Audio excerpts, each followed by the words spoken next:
Operation Sindoor എന്നത് ഒരു sample വെടിക്കെട്ട് മാത്രമാണ്. ശരിയായിട്ടുള്ള യുദ്ധ സാഹചര്യങ്ങൾ ഉടലെടുത്ത് വരുന്നു എന്നുള്ള ഒരു മുന്നറിയിപ്പ് പാകിസ്ഥാൻ തന്നെ ഇന്ന് ലോകത്തോട് വിളിച്ചു പറയുകയാണ്.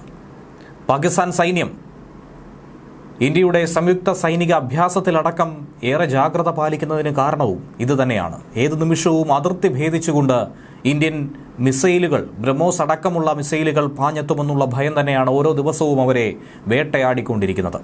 എന്നാൽ തൃശ്ശൂരിന് തൊട്ട് പിറകെ തന്നെ ചൈനീസ് അതിർത്തിയിലും ഇന്ത്യ ശക്തമായി തന്നെ കരുത്ത് തെളിയിക്കുന്ന രീതിയിൽ തന്നെയാണ് പൂർവി പ്രചണ്ഡ് പ്രഹാർ ആസൂത്രണം ചെയ്തിരിക്കുന്നത്. അറബിക്കടലിലും നാവിക അഭ്യാസം നടത്തി പാകിസ്ഥാനെ വിരട്ടുന്ന സാഹചര്യത്തിൽ പാകിസ്ഥാൻ തിരിച്ച് പടക്കം പൊട്ടിച്ച് വിരട്ടാനുള്ള തത്രപ്പാടിലാണ് നടത്തുന്നത്. തെഹ്രീക്ക് താലിബാൻ പാകിസ്ഥാൻ ആക്രമണങ്ങൾ കടുപ്പിച്ച് പാകിസ്ഥാന്റെ തന്നെ ഉറക്കം കെടുത്തിക്കൊണ്ടിരിക്കുന്ന ഒരു സമയം കൂടിയാണ് ഇപ്പോൾ കടന്നുപോയിക്കൊണ്ടിരിക്കുന്നത്. അപ്പോഴാണ് ഇന്ത്യയുടെ കരനാവിക വ്യോമസേനകൾ സംയുക്തമായി നടത്തുന്ന സൈനിക അഭ്യാസമായിട്ടുള്ള തൃശൂൽ അരങ്ങേറുന്നത്. ഇത് താർ മരുഭൂമി, രാജസ്ഥാനിലെ താർ മരുഭൂമി മുതൽ ഗുജറാത്തിലെ സർക്രീക്ക് വരെയും അത് അങ്ങ് അറബിക്കടൽ വരെയും നീണ്ടു നിൽക്കുന്ന രീതിയിലാണ് പരിപാടികൾ ആസൂത്രണം ചെയ്തിരിക്കുന്നത്. ഇതുതന്നെയാണ് പാകിസ്ഥാന്റെ ആശങ്കകൾക്ക് ആക്കം കൂട്ടുന്നത്. പാകിസ്ഥാൻ സൈന്യത്തിന്റെ പബ്ലിക് റിലേഷൻസ് വിഭാഗമായിട്ടുള്ള inter services public relations director ജനറലായിട്ടുള്ള ലഫ്റ്റനന്റ് ജനറൽ അഹമ്മദ് ഷെരീഫ് ചൗധരിയാണ് റാവൽപിണ്ടിയിൽ വെച്ച് മാധ്യമപ്രവർത്തകരോട് ഇതിന്റെ ആശങ്ക എടുത്തുകാട്ടിയത്. ഇന്ത്യയുടെ ട്രൈ സർവീസസ് സൈനിക അഭ്യാസങ്ങളെ അതിസൂക്ഷ്മമായി തന്നെയാണ് പാകിസ്ഥാൻ നിരീക്ഷിക്കുന്നത്. അറബിക്കടലിൽ മറ്റൊരു വ്യാജ ഫ്ലാഗ് ഓപ്പറേഷനാണ് ഇന്ത്യ തയ്യാറെടുക്കുന്നതെന്നാണ് അദ്ദേഹത്തിന്റെ ആരോപണം. ഇത്തവണ നമ്മുടെ പ്രതികരണം കൂടുതൽ ശക്തമായിരിക്കുമെന്ന് ഇന്ത്യ അറിഞ്ഞിരിക്കണമെന്ന് ഷെരീഫ് ചൗധരി ഭീഷണിപ്പെടുത്തുകയാണ്. എന്നാൽ ഇന്ത്യൻ രഹസ്യാന്വേഷണ ഏജൻസികൾ ഉന്നത പാകിസ്ഥാന്റെ പ്രസ്താവനകളെ തന്ത്രപരമായ അസ്ഥിരതയുടെയും പരിഭ്രാന്തിയുടെയും സൂചനയായിട്ടാണ് വിശേഷിപ്പിച്ചിരിക്കുന്നത്. പേടിച്ചിരണ്ട പാകിസ്ഥാൻ ഇതല്ല, ഇതിനപ്പുറവും പറയുമെന്നാണ് അദ്ദേഹം ചൂണ്ടിക്കാണിക്കുന്നത്. ഇതല്ലാതെ മറ്റെന്താണ് ഇനി പറയാനായിട്ടുള്ളത്?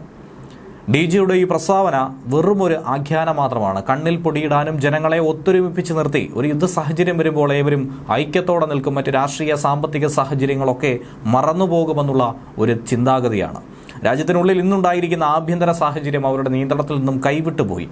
ആഭ്യന്തര രംഗത്ത് അങ്ങനെ ഒരു ഐക്യം ഉണ്ടാക്കിയെടുക്കണം, ഭരണ സംവിധാനത്തിലും അതുപോലെ തന്നെ സൈനിക മേഖലയിലും.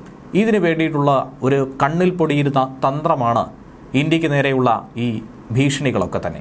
ഒക്ടോബർ 30 ആരംഭിച്ച ഇന്ത്യയുടെ തൃശൂൽ ഇന്ത്യൻ കരസേന, നാവികസേന, വ്യോമസേന എന്നീ സേനകളുടെ സംയുക്ത ശക്തിയെ തന്നെ ലോകത്തിന് മുന്നിൽ അനാവരണം ചെയ്യുന്നു. ഓപ്പറേഷൻ സിന്ദൂറിന് പിന്നാലെ ഇത്തരത്തിലുള്ള ഇന്ത്യ നടത്തുന്ന ആദ്യത്തെ പ്രധാന അഭ്യാസമായി തന്നെ നമുക്ക് വിലയിരുത്താം. നവംബർ 10 വരെ തൃശൂൽ ഇതുപോലെ തുടരുമെന്നാണ് അറിയിക്കുന്നത്. 3 സേനകൾക്കിടയിലുള്ള സിനർജിയും തന്ത്രപരമായ ഏകോപനവും കൂടുതൽ ശക്തിപ്പെടുത്തുക എന്നുള്ള ഒരൊറ്റ ലക്ഷ്യമാണ് ഈ അഭ്യാസത്തിന് പിന്നിലുള്ളത്. ഇതൊരു പതിവ് സൈനിക അഭ്യാസമാണെങ്കിൽ പോലും പാകിസ്ഥാന്റെ സുരക്ഷാ ഏജൻസികൾ ഏറെ ജാഗ്രത പാലിച്ച് തന്നെയാണ് ഇതിനെ നോക്കിക്കാണുന്നത്. അത്രയധികം ഭയം അവരെ വേട്ടയാടുന്നുമുണ്ട്. ഗുജറാത്തിലെ സർക്രീക്ക് ഉൾപ്പെടെയുള്ള പാകിസ്ഥാൻ അതിർത്തി മേഖലയിൽ ഇന്ത്യ നടത്തിയ ഈ സൈനിക അഭ്യാസം പാകിസ്ഥാനെ ഏറെ വിറപ്പിച്ചുകൊണ്ടിരിക്കുന്ന ഈ സാഹചര്യത്തിൽ തൃശ്ശൂരിന് തൊട്ടുപിറകെ ഇന്ത്യ മറ്റൊരു നീക്കവും നടത്തുന്നു. ചൈനീസ് അതിർത്തിയിലും സൈനിക അഭ്യാസം തന്നെയാണ് ഇന്ത്യ ആസൂത്രണം ചെയ്യുന്നത്. ഈസ്റ്റേൺ കമാൻഡിന്റെ നേതൃത്വത്തിൽ പൂർവി പ്രചണ്ഡ് പ്രഹാർ എന്ന് പേരിട്ടിരിക്കുന്ന സൈനിക അഭ്യാസം നവംബർ 11 മുതൽ 15 വരെ ആയിരിക്കും നടത്തുക. യഥാർത്ഥ നിയന്ത്രണ രേഖയിൽ നിന്നും 30 കിലോമീറ്റർ മാത്രം അകലെയുള്ള മേച്ചുക്കയിലാണ് സൈനിക അഭ്യാസം നടക്കുക. ഇന്ത്യൻ സൈന്യത്തിന്റെ പുതിയ Bhairav light commando battalion, Ashni Divyastra ബറ്റാലിയനുകൾ എന്നിവ സൈനിക അഭ്യാസത്തിന്റെ ഭാഗമായി പ്രവർത്തിക്കുമെന്ന് വേണം കരുതാൻ. മേഖലയിലെ സംയുക്ത നീക്കങ്ങൾക്ക് കരനാവിക വ്യോമസേനകളെ പ്രാപ്തമാക്കിയെടുക്കുക എന്നുള്ള ഒരൊറ്റ ലക്ഷ്യം മാത്രമാണ് നമുക്കുള്ളതെന്നും പ്രതിരോധ വക്താവ് ലഫ്റ്റനന്റ് കേണൽ മഹേന്ദ്ര റാവത്ത് പറയുകയുണ്ടായി. 2023 ഇന്ത്യ അന്ന് നടത്തിയ ഭാലെ പ്രഹർ, 2024 നടത്തിയ പൂർവി പ്രഹർ എന്നീ സൈനിക അഭ്യാസങ്ങളുടെ തുടർച്ച, അതല്ലെങ്കിൽ അതിൻ്റെ ഒരു സംയോജനം എന്ന രീതിയിലൊക്കെ നമുക്ക് ഇതിനെ വിശേഷിപ്പിക്കാവുന്നതാണ്. ഒക്ടോബർ 30 ഇന്ത്യ പാകിസ്ഥാൻ അതിർത്തി മേഖലയായിട്ടുള്ള ഗുജറാത്തിലെ സർക്രീക്കിൽ തൃശൂൽ എന്ന ഈ സൈനിക അഭ്യാസം ആരംഭിച്ചത്. നവംബർ 10 വരെ ഇത് നീണ്ടു നിൽക്കുമെന്നും അറിയിച്ചിട്ടുണ്ടായിരുന്നു. സർക്രീക്ക് സംബന്ധിച്ച അതിർത്തി തർക്കം പുകയുന്നതിനിടയിൽ കൂടിയാണ് പ്രത്യേകിച്ച് അങ്ങനെ ഒരു പരാമർശം പ്രതിരോധ മന്ത്രിയുടെ ഭാഗത്തു നിന്നും ഉണ്ടായതിന് ഏതാനും ദിവസങ്ങൾക്ക് ശേഷമായിരുന്നു ഇന്ത്യ ഇങ്ങനെ ഒരു നിർണായക നീക്കം കൂടി നടത്തിയത്. ഇന്ത്യയുടെ സൈനിക അഭ്യാസത്തിൽ പരിഭ്രാന്തരായിട്ടുള്ള പാകിസ്ഥാൻ വ്യോമാതിർത്തിയിലടക്കം കനത്ത നിയന്ത്രണമായിരുന്നുവെന്ന് ഏർപ്പെടുത്തിയത്. വൈമാനികർക്ക് നോട്ടാ മുന്നറിയിപ്പും നാവികർക്ക് നോട്ട്മാർ മുന്നറിയിപ്പും നൽകിയിട്ടുണ്ടായിരുന്നു. ഇതിനിടയിലാണ് അറബിക്കടലിൽ പാകിസ്ഥാൻ ഇതിന് പോന്ന ഒരു പടക്കം പൊട്ടിച്ചിരിക്കുന്നത്. അതായത് അറബിക്കടലിൽ പാകിസ്ഥാന്റെ ഒരു നാവിക അഭ്യാസമാണ് ഇതോടൊപ്പം തന്നെ സംഘടിപ്പിക്കുന്നത്. ഇന്ത്യയുടെ തൃശൂൽ എന്നാരംഭിച്ചോ അതിന് പിറകെ വിറളി പൂണ്ട പാകിസ്ഥാനും ഒരു നാവിക അഭ്യാസം തന്നെയാണ് കാണിക്കുന്നത്. 2 ദിവസത്തെ അഭ്യാസമാണ് വടക്കൻ അറബിക്കടലിലെ മേഖലയിൽ ഇന്ത്യൻ അഭ്യാസ പ്രകടന മേഖലയോട് ചേർന്ന് പാകിസ്ഥാൻ നടത്തുന്നത്. ഇതൊരു തരത്തിൽ ഒരു നിരീക്ഷണം കൂടിയാണെന്ന് വിദഗ്ധരടക്കം ചൂണ്ടിക്കാണിക്കുന്നുണ്ട്.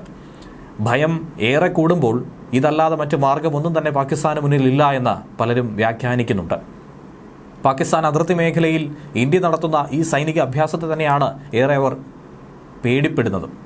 ഇതിനിടയിൽ തന്നെ നമുക്ക് അറിയാവുന്ന മറ്റൊരു വാർത്ത കൂടി പുറത്തു വന്നിട്ടുണ്ട്. അതായത് ചൈനീസ് സഹായത്തോടു കൂടി പാകിസ്ഥാൻ ഹാങ്കർ ക്ലാസ് അന്തർവാഹിനികളെ അവരുടെ നാവികസേനയിലേക്ക് ഉൾപ്പെടുത്താനുള്ളൊരു നീക്കം നടത്തുന്നു. 2026 ചൈനയുടെ സാങ്കേതിക വിദ്യയിൽ അധിഷ്ഠിതമായിട്ടുള്ള അന്തർവാഹിനി അവർക്ക് സ്വന്തമാകുമെന്നാണ് പ്രതീക്ഷിക്കുന്നത്. പ്രത്യേകിച്ചും അറബിക്കടലിലെ ഇന്ത്യൻ മേധാവിത്വത്തിന് ഒരു ബദൽ എന്ന രീതിയിൽ തന്നെയാണ് അവർ ഇക്കാര്യം നോക്കിക്കാണുന്നത്. അറബിക്കടലിലെ നാവിക സാന്നിധ്യം പാകിസ്ഥാന് വിപുലീകരിക്കാനുള്ള ശ്രമങ്ങളുടെ ഒരു ചവിട്ടുപടിയായി ഇത് മാറുമെന്നാണ് കരുതുന്നത്. 2026 അണ്ടർ വാട്ടർ കപ്പലുകളുടെ ആദ്യ ബാച്ച്, അതായത് ഈ അന്തർവാഹിനികളുടെ ആദ്യ ബാച്ച് പ്രവർത്തനക്ഷമമാകുമെന്ന പ്രതീക്ഷ അവർക്കുണ്ട്. 4 ദിവസത്തെ ഇന്ത്യ നടത്തിയ ആ ചെറുയുദ്ധം അവരുടെ പ്രതിരോധ ബലഹീനതകൾ ലോകത്തിന് തന്നെ തുറന്നു കാട്ടിയതിനു ശേഷമാണ് പാകിസ്ഥാൻ ചൈനയുമായിട്ടുള്ള സൈനിക പങ്കാളിത്തം കൂടുതൽ വർദ്ധിപ്പിക്കുന്നത്. ഇതോടൊപ്പം തന്നെയാണ് പുതിയ നീക്കവും. പാകിസ്ഥാന്റെ സമുദ്ര പ്രതിരോധം വർദ്ധിപ്പിക്കാൻ ചൈന പാകിസ്ഥാൻ സാമ്പത്തിക ഇടനാഴിയുമായി ബന്ധിപ്പിച്ചിരിക്കുന്ന സുപ്രധാന കടൽപാതകൾ കൂടുതൽ സുരക്ഷിതമാക്കാനുമൊക്കെ ഈ പദ്ധതി ലക്ഷ്യമിടുന്നു എന്ന് വേണം മനസ്സിലാക്കാൻ. 8 അന്തർവാഹിനികൾക്ക് വേണ്ടി 2015 ഒപ്പുവെച്ച $5 ബില്യൺ കരാറായിട്ടുള്ള ഹാങ്കർ ക്ലാസ് പ്രോഗ്രാം ഷെഡ്യൂൾ അനുസരിച്ച് ഇത് വളരെ വേഗത്തിൽ പൂർത്തീകരിക്കുമെന്നാണ് നാവികസേനാ മേധാവി അഡ്മിറൽ പറഞ്ഞിരിക്കുന്നത്. ആദ്യ കപ്പൽ 2024 ഏപ്രിലിൽ ചൈനയിൽ അത് പുറത്തു വന്നു. 2ാമത്തെയും 3ാമത്തെയും കപ്പൽ 2025 വന്നു. ഇനിയിപ്പോൾ അത് പാകിസ്ഥാൻ നാവികസേനയുടെ ഭാഗമാകുമെന്ന് തന്നെയാണ് പാകിസ്ഥാനും പ്രതീക്ഷിക്കുന്നത്. ന്യൂസ് ഡെസ്ക് മലയാളി വാർത്ത ഇൻസൈറ്റ്.